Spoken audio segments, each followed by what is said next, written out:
Namaskar. Hello and welcome to PGurus channel. I'm your host Sri Iyer. This is episode 418 of Daily Global Insights, and joining me is my co-host 𝗜𝙧𝙤𝙬𝙤. Sridharji, Namaskar and welcome to PGurus channel. Namaskara and good morning to all. Sridharji, I'm going to start with a video which shows the Russian airplanes downing of the US drone. Does this indicate that the world war is about to there, or is there an indication that there are alignments now beginning to take shape? We just take a look at this quick video, sir.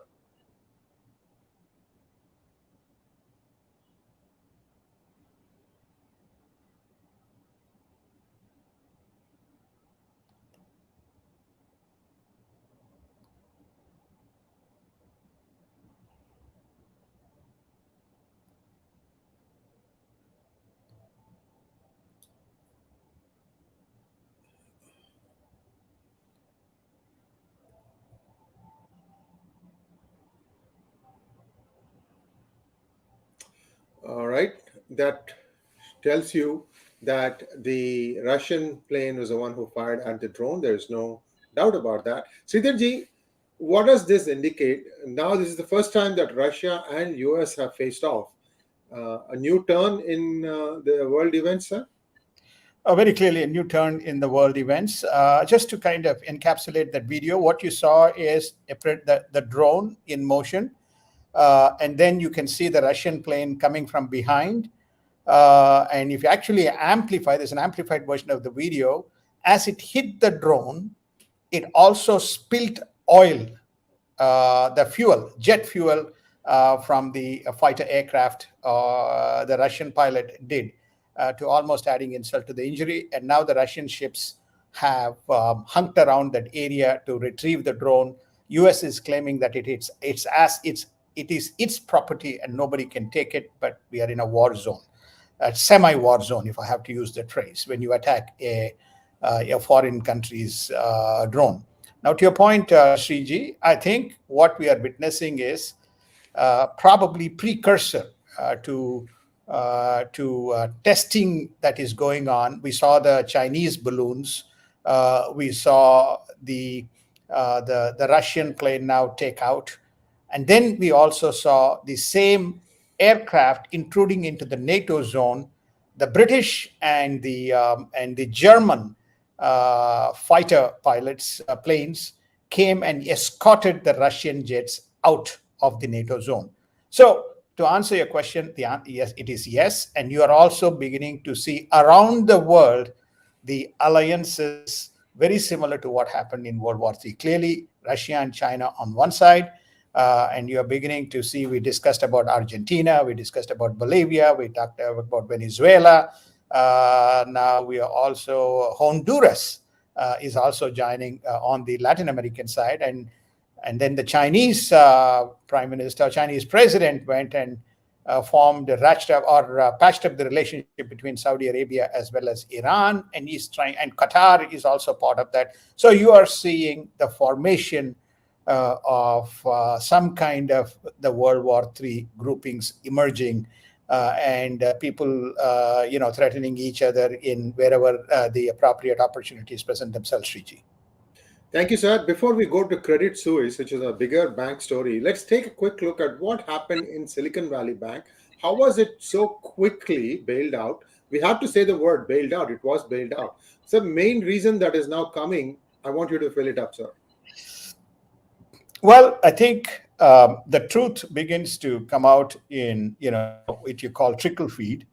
It seems like, it appears like they were much more focused, the board and the management, on the woke agenda, which seems to be widely prevalent in the Silicon Valley, support of BLM movement, support of social plan programs, many kinds of things. Now this is getting reported in the mainstream media or in the appropriate media. And it is also alleged now that a good chunk of the management money and SPP money was also donated to the Democratic PAC. And to the extent now that it's an embarrassment that, starting from Chuck Schumer is beginning to refund some of the money that their respective constituents received in terms of the the party and the advocacy programs that they do. So you're beginning to see the snippets of this data come out. We also now know that there's a ex-Obama official on the board, ex-Clinton official on the board. Nobody is, pointing fingers, but the fact is, people are beginning to say, are these some of the reasons why very quickly, the SVB issue got resolved, notwithstanding the fact that there was no buyer after 2 rounds of auction that took place over that weekend. And now there's a third auction going on. There's no takers, only a private equity and probably a hedge fund group, which is looking at what parts of the assets can be taken. So there's much more than meets the eye. And this is a clear case of fiduciary internal failures, both at the board level as well as at the risk management level. And when the Department of Justice investigation, as well as the Securities Exchange Commission investigation is completed, we may probably get to know more truth than what meets the eye as to why this kind of went down so quick. And this is my prophecy, that the mark-to-market valuation of their assets was not done. That clearly is a risk and a board failure. Had it been, all red lights would have gone up, at least from a supervisory point of view. See, there are 2 observations. One is that this is $290 billion value assets. That's a big number, Sridharji, and that is something that is now dawning upon. I mean, Silicon Valley Bank was tucked away in some corner. I live in the Silicon Valley. I mean, it's not something that I would sit up and say, oh, it's as big as Wells Fargo or Bank of America. So that is one thing. The second thing, sir, is this mark-to-market that you mentioned.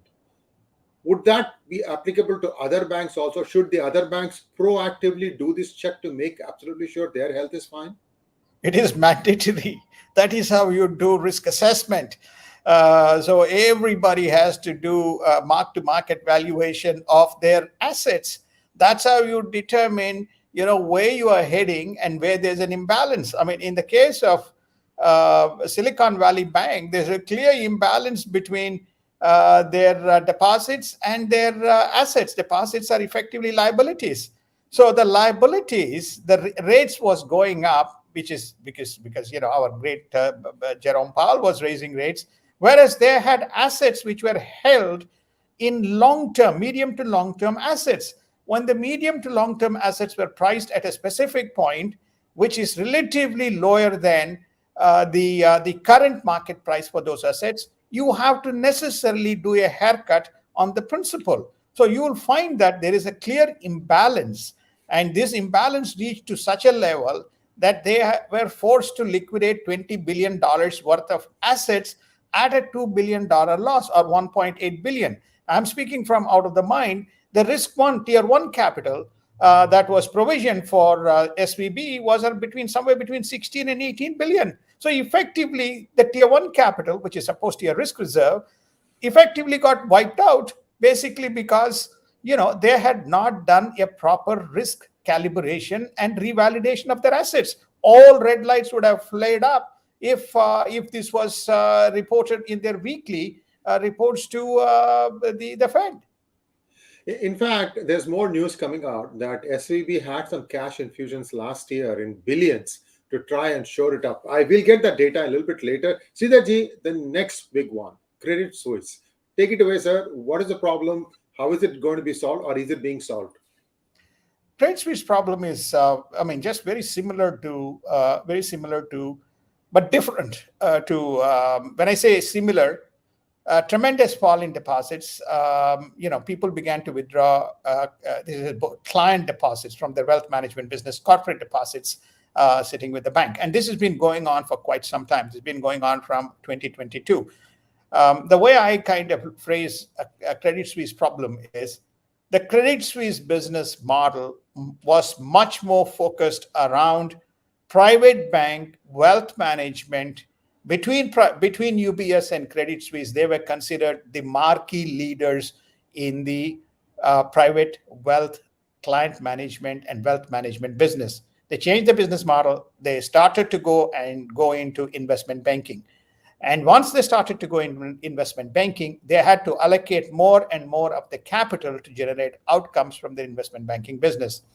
Their investment banking business has not done very well because it's very, very highly competitive.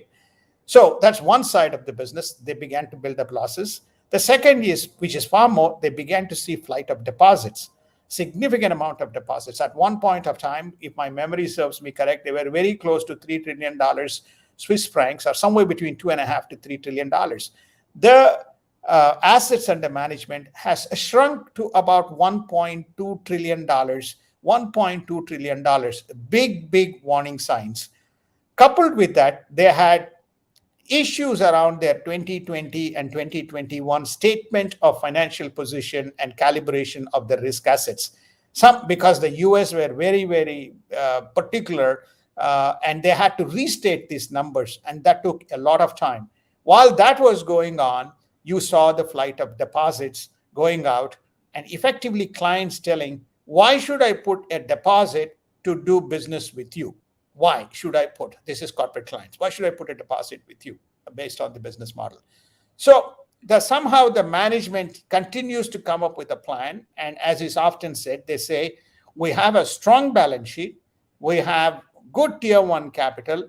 The only thing that we have to do is we have to get our strategy right and recalibrate the business. The market and the clients outrightly declined this. So this is the situation they got themselves in. They got a $10 billion tranche of capital from the Saudis, and you saw that almost with the devaluation, the Saudis' capital got wiped out to the extent that they were heading towards almost $1.25 to $1.50. At $1.76 stock price, which is often the case, Swiss Banking Corporation came in and infused $55 billion. I mean, you can guarantee, almost take it as a guarantee, that Swiss Banking Corporation will support its two crown jewels, Credit Suisse and UBS, under any kind of circumstances because they're the marquee banks. Is that right thing to do? I don't believe so.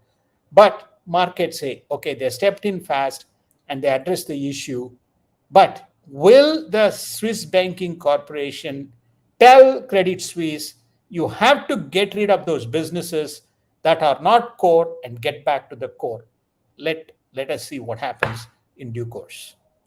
Thank you, sir. And viewers, a fervent request to like this video. We are getting into things that probably nobody else has talked to you about in regards to what exactly is leading up to this banking crisis. And we are, again, at the tip of the spear. We are telling you a few things that perhaps is applicable to many banks. They need to go back and look at what they are doing. So please help us and like this video right now and make this thing go viral. We're doing okay, but we should be doing great. Thank you so much. And now let us take a look at the next topic. Sridharji, oil and interest rates are dropping. A little bit on that, sir, before we go into US news. There's some sensational news coming up, especially with regards to the Biden family. Indeed. So I think the markets, it's natural that now Goldman Sachs says, the recession is almost imminent, 35 to 40% chances of recession. You can see what is happening in the markets. So what happens when you have recessionary headwinds or recessionary tailwinds, if you have to use the phrase? The first thing that will take the hit is oil. You can see oil has dropped almost 7%. If you're an oil importing nation like India, you will say rah, rah, rah. So it's now at the Brent is around $74 or $76 as I came in, and the WTI is around $70. They even actually dipped below $70. So you are seeing falling oil prices.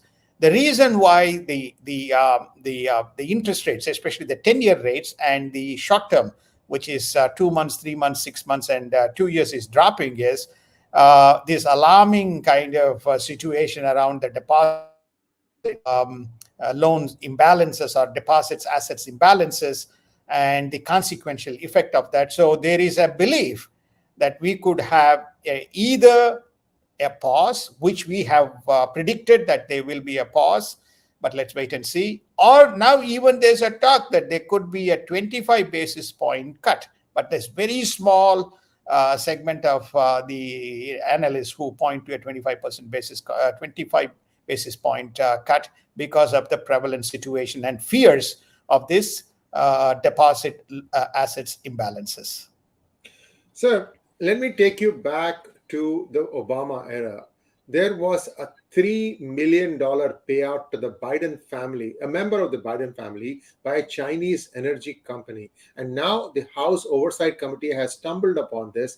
What do you think is going to happen, sir? We already have the Hunter Biden laptop investigation going on. This appears to be a direct trail where $3 million reached a member of the Biden family, and he was still the vice president at that time. Correct. I think that is these payments were not directed to one person. They were directed to several people under the Biden family. They have the House Oversight Committee has transactional records, amounts, and to whom this money was sent based on the information that is now available to them from the Department of Treasury. You remember going back in time, we covered in DGI when this information was sought.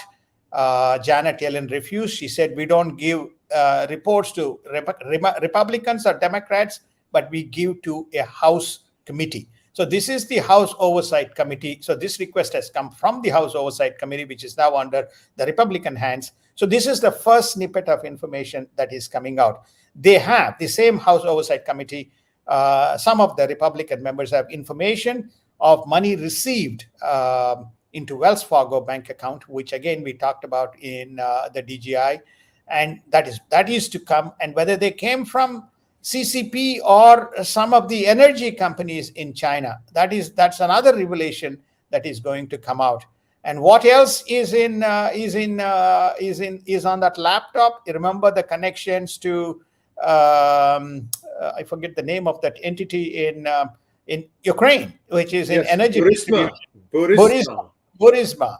So there's more and more information that is going to be coming out because the Department of Justice or the Archival Department of Archival Department, they cannot hold back any information any further, because of the information that is being sought in a proper way through the channels. Now, there's also one other Ukrainian bank that completely got scoped out, completely culled out of all its deposits, and the money is supposedly used to buy real estate in Texas and in the state of Georgia, Sridharji. Any idea on that? What is happening? No, sir. No, I haven't tracked that story. But if I do get some insights, we'll cover that. So no, sir. Sorry. There is a Biden connection there too. That's why I'm asking all these questions, sir. I mean, amazingly, a lot of questions get asked. None of them seems to be getting answered where the logical end is in sight. India is becoming US or US is becoming India. I don't know. The politicians world over are the same. That's all I can say. Now let's go on to next question, sir. In India, PM Modi will be traveling to Japan, Papua New Guinea, and Australia in May to further advocate Indo-Pacific Forum and cement relationship. Almost 2 years later, US confirms 𝙒𝙖𝙬𝙤𝙦 as the ambassador to India. Sir, touch upon both these events, sir. Please take it away. Right. So you can see the realignment of the geopolitics. You got Blinken going around. He just finished Central Asia. Then he went to Middle East. Defense Secretary went to Middle East. Then he's now in Africa. And then you have Chinese president was in Middle East. Then he went to Central Asia. Now he's going to be going and meeting with Putin. So on the Indo-Pacific and this, I don't know what exactly, I forgot the name, the Southern Global South initiative. So Modi has got his own agenda and program, which is, by the way, supported by a vast number of Western nations. So he is going around and talking about, democracy and having a rules-based approach and fair trade, etc. So it's wonderful to see India as a leader moving around, building bridges and forming partnerships with various nations, leveraging the vacuum in global leadership and cementing its position as a trusted nation to work with. in the days and years to come when the world is going to be confronted with any type of crisis. Sridharji, about the ambassador's appointment to India, 𝙤𝙬𝙤, the delay looks like it was more on the United States side, where they were asking some tough questions of 𝙤𝙬𝙤, of his support to his aide, who had some, scandals and things like that. How did that get resolved, sir? Now that he's back, he's going to India. No, I think that the root of the issue is his chief of staff seems to have had inappropriate behavior with the chief communications strategist of 𝙤𝙤𝙤, and the belief is that the 𝙤𝙤𝙤 tolerated, accepted, did not condone, and obviously did not enforce any stringent action against that behavior. This became the root of the topic, and probably there are other issues surrounding 𝙤𝙤𝙤. Why Biden continued to insist 𝙤𝙤𝙤 is the right person to go to a strategic nation, India, is a mystery. There's lots of what we call as unofficial gossip that gets around in terms of his woke principles and woke approaches, and why he is being sent, given that India doesn't believe in the woke approach. Anyway, so I think they eventually got it because of this long pending position. But it's good that there will be somebody in India. And given the strategic nature of Biden-Modi relationship, we expect these things will be further cemented, and there is somebody locally on ground carrying forward the agenda of Biden and Mr. Blinken.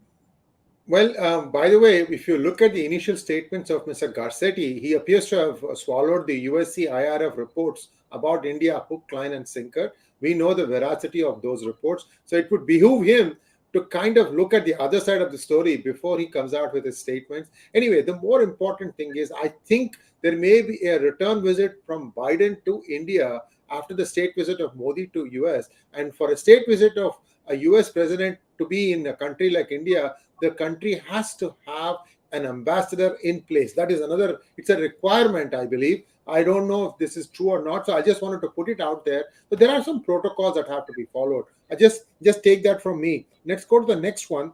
The ground station of the jointly developed India-Bhutan satellite was inaugurated in Thimphu, the capital city of Bhutan. Indian IT minister addresses the Silicon Valley and pitches India's banking system as stable and supportive. First Indian semiconductor fab announcement in a few weeks, says India's Union Minister Vaishnav. Sridharji, please take it away, sir. Do you think India can be a counterbalance to the banks like SVB? Now, first, I want to address Nepal. I think Nepal is very strategic because... Sorry, it's Bhutan that we talked about. Sorry. Bhutan. Yeah. I want Bhutan at Thimphu is very strategic because Bhutan is the epicenter of the China-India clashes. So there is a ground receiving station, plus there is a satellite launch that took place, which is of strategic importance to India, and I think it's a great event, and it's also a milestone event from the perspective of India, Bhutan, as well as India's strategic security threats emerging from that side of the world. Now, with regard to the question that you have asked, the banking system is far more stable within the context of the way the regulatory framework works in India. So therefore, I think that I'm not an expert on Indian banking, but we don't have insured and uninsured deposits, I believe. I think almost all of the deposits are either insured or all of the deposits have, some kind of protection caveat in them. There also may be rules in terms of how these deposits needs to be deployed because deposit is a liability, and if you have a counterbalancing asset that generates the income for these liabilities or deposits, then there are a set of rules that are prevalent. So what the Indian IT Minister, Mr. Rajiv Chandrasekhar, is saying is that our banking system is far more stable. We will not let you exposed as it happened in the case of Silicon Valley Bank, and suddenly you find yourself, deprived of the much needed cash to run your ecosystem. That will not happen in India. And so therefore we encourage you to come and do banking and have your footprint in India. So that is his overarching presentation. And If I have to believe, anything that we look at within what we call as the non-traditional banking, SVB is not your regional bank. SVB is not your community bank. SVB is not your large money center bank. Well, it is a bank which sits somewhere between all these institutions. It is right now it is considered as a normal special purpose kind of a bank, and this is one of the reasons that SVB has faced the challenge that it has faced, and that probably will be addressed very soon in the regulation. Sridharji, couple of comments about banking in India. As far as I know, and viewers, please chime in via comments. As far as I know, the insurance equivalent of the FDIC 250K in US is 1 lakh, but it is 1 lakh per family. In other words, if you have 4 accounts in a bank, all 4 combined will still only get you 1 lakh. Whereas in the United States, you can have 4 accounts in the same bank of the same name, and each one is insured up to $250,000. There is a big disconnect, sir. 1 lakh rupees is hardly, 10,000. I don't know. It's very, very small number in terms of dollars. I think something is, there needs to be more substance in what India is laying out. And India's KYC is one of the most laborious. That's all I can say. Too procedural for my liking. There's a lot of changes have to be happening. It's nice to hear that India is saying that you come and bank with us, but I would like to see the details before I make any more comments. Canada-based Ontario Teachers Pension Plan, OTPP, one of the world's largest pension funds, is betting big on India to achieve its target of hitting 300 billion in net assets by 2030. Sridharji, again, here it's a straightforward thing. Somebody from US or Canada puts the money in, they get a guaranteed rate of return. As long as that happens and there are no retroactive taxation or any such thing where you can clearly see so much is the interest that I can take out, everything will be fine, sir. But India will have to be at least 2% more than US, isn't it? It has to be, hedged against the interest rate differential and the currency differential. It has to generate an attractive yield, whether it is 200 or 250 basis points more than what you would get in US is an absolute minimum. Otherwise, you'll see flight of investments. But what is important to conclude or draw inference from this is there's a significant amount of focus in 2 specific areas in terms of allocation of capital from overseas institutions. One is infrastructure. Infrastructure seems to be receiving a significant amount of allocation of capital from a number of large pension funds and fixed income managers. So that's one part of the story. The second part of the story is there is also money flowing now into both large cap, mid cap, as well as small cap. Previously, you saw money flowing only into large cap and mid cap, but there's also money trickling into small cap, which implies that when, I think I've made this point several times, when you have an economy on a trajectory from 3 trillion or 3.5 trillion to 5 trillion, naturally that trajectory is driven by the underlying corporations and underlying businesses that are sitting within the ecosystem. The money is very attractive in terms of the returns that it can generate in an economy like this, because China is slowing and China is going to struggle even to achieve 5% growth. This is the general belief in the market. So this is the reason why large fund managers are now beginning to allocate to India more and more capital. Thank you, sir. And in Asia-China news, Nepal seeks easier access to Chinese markets for much expansive range of products to reduce trade deficit. Will they get it? That's a question. Taiwan's new presidential candidate, William Lai, pledges to protect Taiwan against China and ensure peace. Sir, a little bit about the Taiwan thing first, before that about China. Before that about Nepal. If you all recall, the present Prime Minister was an orchestrated Chinese campaign to get the communists, Mr. Oli's party, as well as the Congress, which is now running the government, So these guys suddenly realize that China is their pally ally. There is a significant amount of trade imbalance. Almost everything is imported from China as opposed to anything going back from Nepal. So Nepal is making a claim or plea, now give us access to more markets. Imagine Nepal being given, no, China wants to usurp Nepal. It's not Nepal is not going to be given more access. It's very wishful thinking, but this is where they are trying to make a case with Mr. Xi Jinping. Concerned, this Joshua is the successor to the current president. She quit the party because of the loss in the municipal elections, but her successor nominee is also pro-Taiwan, pro-independence, and very strong U.S. ally. And those are the statements that are coming out from him, Sriji. And again, yours, Nepal wanted to merge with India in 1947. In his infinite wisdom, Nehru turned it down. These are all Nehru decisions. It's got nothing to do with others. Same thing about Kalat. It's a huge mistake to let Kalat go. And same with Peshawar. Anyway, the story for another day. Let's move on to the next one. We will look at what is coming up next. 1 second, sir. Japan and Germany to meet on March 18 to develop new trade framework that would minimize dependency on China. Japan to lift 3 important export curb restrictions on hydrogen fluoride, fluorinated polyamide, and photoresist, important elements for LED panel manufacturing. Military supply chain cooperation between the two countries is also on the cards. This is again a new one, pre-1945 all over again, or 1938 all over again. Exactly. I think there are 3 very specific instances which are of strategic importance.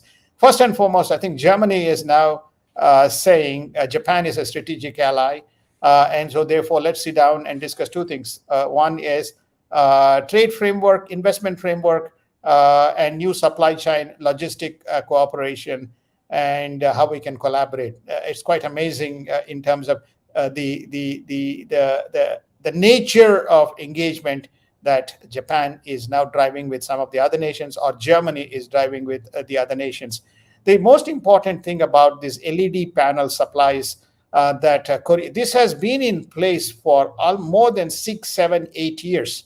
And, as you all know, Korea is one of the largest manufacturers of LED panels, especially with Samsung and LG and other electronic manufacturers. So they had some difficulties with regard to getting the supply expensive.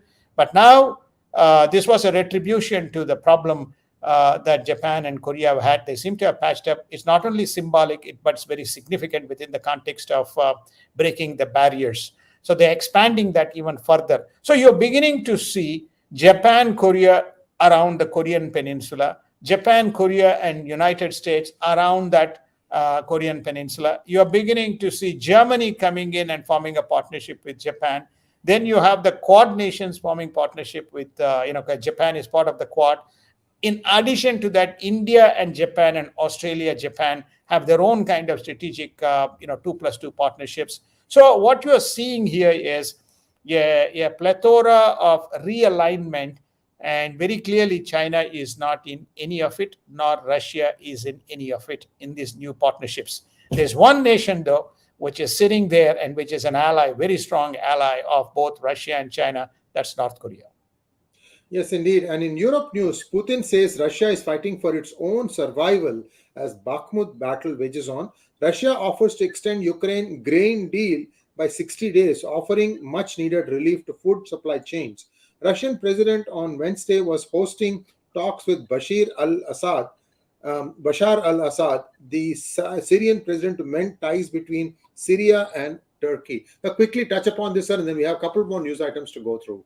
So I think that the story around Bashar and Vladimir Putin as well as Erdogan is again realignment of the geopolitics. They're trying to facilitate a conversation and says collaborate. So who are they going to work against? They're going to work against the U.S. forces in southern Syria. Who are they going to work against? They're going to work against the Peshmergas and the Kurdish fighters, because they seem to think that's the common enemy. And the Kurdish fighters are the ones who starved off the ISIS and other extremist elements in that part of the world. Very interesting developments, and we'll see where Iraq goes. Clearly, Iran is very close to both Russia as well as to Syria. So it's interesting to see where Iraq goes. As far as the what's the other one I missed out, Shriji? One second, sir. Just 1 second.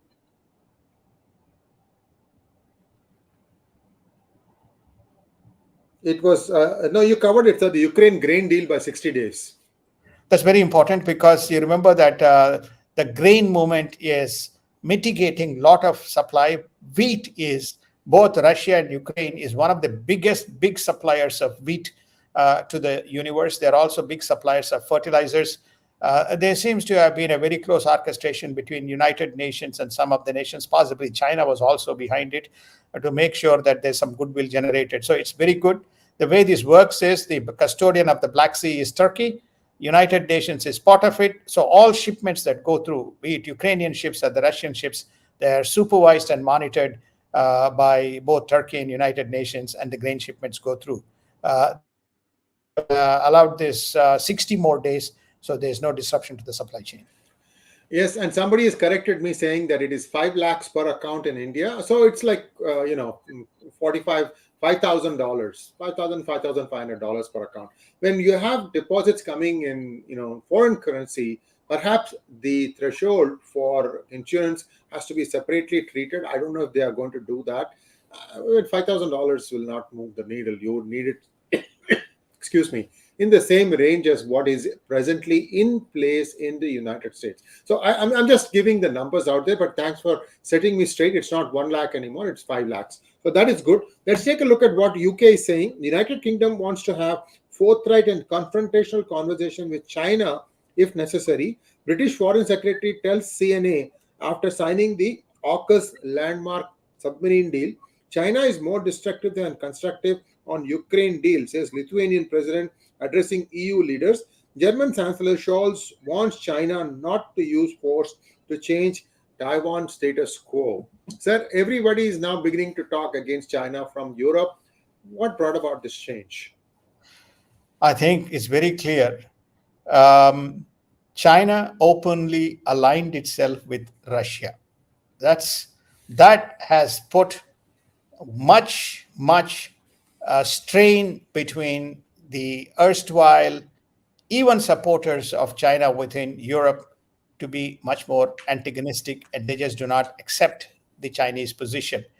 They also do not accept the Chinese position of supplying, though China denies, ammunition and materials for Russia to continue the war, notwithstanding the fact there are sanctions in place. So this is clearly antagonized. Some of the Eastern European nations, the erstwhile Soviet republics, Lithuania, Latvia, etc., they all have had very similar issues that they faced with Russia with regard to their freedom and entitlements and rights and etc. They see Taiwan in same light. So that is why these 12 Eastern European nations are completely against any Chinese status quo change in Taiwan, Shriji, and that's what you're beginning to see. And very clearly, Britain and Germany and France have now become the front runners from Europe point of view to hold their position as far as China is concerned and potential disruption in Taiwan. And now some Middle East news. Reports of the death of Israeli Gulf ties because of the announcement on Friday of a renewal of Saudi-Iranian relations are greatly exaggerated, says Israeli ambassador to Bahrain. Israel, following the close relationship forged with UAE and now looking at expanding accord with Bahrain as part of the peace deal, with Saudis closely following or watching Israeli footprint. Is Israel heading to civil war on proposed judicial reforms? That's a new item, sir. About the Saudi and Iran, we're going to get a perspective at 8 p.m. today with Major General Rajiv Narayanan. We're going to talk about it in much detail, so please do tune in for that one. Sridharji, I'll just let you touch upon this, but the other one about judicial reforms in Israel, civil war, that sounds like a new item, sir. It is. I think as far as the Israel, Bahrain, and UAE is concerned, the Bahrainian leader has stood up and basically said, we are now trying to establish relationship with Israel along the same lines that Israel and UAE have. UAE and Israel have, UAE and Bahrain has a very close relationship. Remember that the security apparatus for protecting the oil fields of Saudi is actually in Bahrain. And it's very interesting the way China forged relationship between Saudi Arabia and Iranians. Depending on whom you talk to, they don't believe that this particular deal will last as much as the past historical deals that was stitched up between Saudi Arabia and Iran. So this is the sentiments that you are hearing from both Israel and Bahrain. But let's wait and watch and see. One of the things that we haven't kind of touched on is that there was considerable problem for Benjamin Netanyahu when he took over with persistent judicial interference. So he said that through his parliament, he will introduce reforms and begin to introduce the changes. So those changes are now being implemented and enforced. And Israel is a razor thin difference between the right, center, and the left. So you are now beginning to see considerable part, even from within IDF, people protesting and against these reforms and against interference by the government into the judiciary. It is growing, and we will cover this in most of the DGIs that in future, because it remains to be seen how this will pan out. And it's a very significant event, not just for Israel, but if any change has to come in many other parts of the world. Sridharji, we have 2 or 3 questions. If you don't mind, shall we take them? Sure, Ji. Can we go back and start looking at Ask Sridhar hashtag items, and then Sridharji will try to answer them? I have one here while my guy looks it up. This is the last one. A Nobel laureate has hinted that Modi ji is a strong contender for Nobel Peace Prize. Is it an offer for cooling him to side with the West? Actually, he has withdrawn that statement now. So it's, I think, much storm in a teacup. There isn't anything like that. Ignore it. Sridharji, let's move on. That one is that he has himself come out and said this is false news. Magnet Ranga wants to know, Namaskaram, your views on India allowing foreign legal firms to operate in India. Well, I think that India has to be an open democracy. So therefore, as long as they comply with the norms, the Indian judicial system, you can't, for example, if you are in Australia, if you are a US legal firm, you have to follow the Australian legal system for you to practice. Of course, you can operate in Australia and represent Australian clients in United States. So I support the notion that India should be brave to have legal firms with appropriate rules established for them to do business. Now, Constitution, what does Constitution permit? I'm not an expert. Sriji can probably bring a constitutional expert to comment on, or he himself, whether they will be able to expand the scope and reach to practice within in India. I don't know. But I would say legal firms, yes, please. I would not stop them. Well, if foreign lawyers come in, the legal expenses just started going up, but it will also increase competition. There will be pressure on the judges to rule quickly. Somebody from US is going to come and sit in India and run up the bill. They're not going to be happy on a tariq pe tariq. So there is going to be pressure on the judiciary also. I think it's a good move. Some of the fat cats get paid too much to just get an adjournment. Next question, sir. Are there any big European banks which are going SVB way? We talked about Credit Suisse. Anything else, sir? No, I think the large banks, both in United States and Europe, are now fairly well capitalized. They have put a considerable amount of risk as well as rigor in their operational frameworks. They have been stress tested. They mark-to-market valuation of their assets is also been ascertained. The challenge with Credit Suisse is not something that came out of the blue. The Credit Suisse has been under the radar because of the imbalance between their business models. I think the markets somehow locally or globally, the markets did not sign off on their investment banking thesis. And also the corporates who have accounts with Credit Suisse did not accept this notion that they have to be treated like a wealth management client with large pool of deposits, institutional deposits sitting with them.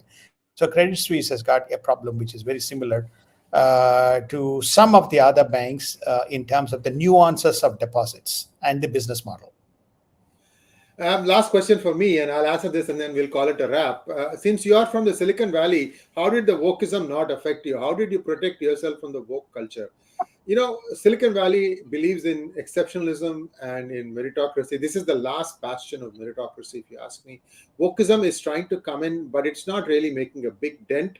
You know, there will be people who will say these kinds of things. You know, California has some of the most strictest green energy laws. And for that reason, it doesn't even drill off the coast of California, where there are lots of oil deposits, guaranteed. And they don't drill. So there are lots of things about California that people still are understanding. Silicon Valley continues to be an oasis. I don't know for how long though. So I do have some concerns. Thank you very much. Oh, last question. 𝙒𝙖𝙤𝙬𝘼𝙥𝙥 wants to know, should India start investing in African continent's infrastructure? They're committed. They should, because Africa is a very strategic. I think we have covered this in the most kind of underreported story is the combined African economy is $1 trillion. When you look at the combined African economy as a unit, it has probably grown very well. It is much with plenty of resources and plenty of opportunities for India to both from culturally as well as from and politically. I think India should definitely focus and continue to sustain and build its momentum with the African continent. So I would certainly endorse. Sir, I have a response. 𝙒𝙗𝙤𝙬 is, there is no wokeism in his DNA. So it is deeply rooted in his DNA. So therefore, you can't find DNA. Even if he's surrounded by wokeism, I think his DNA would not allow him to kind of resonate into the wokeism model. That's my observation. Thank you so much, sir. Viewers, will be back again in 2 days' time. And please like, share, and subscribe to our channel. Don't forget to click on the bell button for notifications. Please also download my app, 𝙒𝙗𝙤𝙬. It is available on both App Store in iPhone ecosystem as well as Google Play on Android ecosystem. I have to tell you this because if you want to buy my new book, or my bestseller, Who Painted My Money White, that's the only way you can do it right now. Amazon has still not re-enabled selling of that book. That was selling like gangbusters. Right now, there is a void. I'm trying to fill it up as quickly as I possibly can. So do consider downloading my app and buying it from there. Thank you very much, 𝙒𝙗𝙤𝙬. Namaskar. Namaskar. Have a wonderful day.